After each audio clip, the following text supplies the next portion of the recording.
வெங்காயம், ஒரு 2 வெங்காயம், ஒரு 50 கிராம் சின்ன வெங்காயம் ரெண்டுத்தையும் பொடி பொடியாக கட் பண்ணிக்கங்க. 2 கொத்து கருவேப்பிலை எடுத்துக்கங்க. 4 பச்சை மிளகாவை கட் பண்ணி வச்சுக்கங்க. சின்னதாக இஞ்சி எடுத்து பொடி பொடியாக கட் பண்ணி இஞ்சியை கட் பண்ணி வச்சுக்கங்க. இப்போ அடுப்பு ஆன் பண்ணிக்கலாம். ஒரு பாத்திரம் மேலே வச்சுருக்கோம். 2 கரண்டி கடலெண்ணெய் ஊற்றிக்கிங்க. இப்போ 1 ஸ்பூன் அளவுக்கு கடுகு போட்டுக்குங்க. பாருங்கள், நல்லா பொரியுது. கடுகு நல்லா வெடிக்குது பாருங்கள்.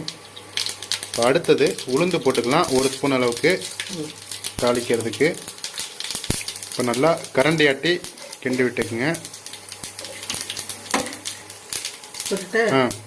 இப்போ வெங்காயம், இஞ்சி, பச்சை மிளகாய் எல்லாத்தையும் ஒன்றா ஆட் பண்ணிடலாம். இப்போ நல்லா வதக்கிடுங்க.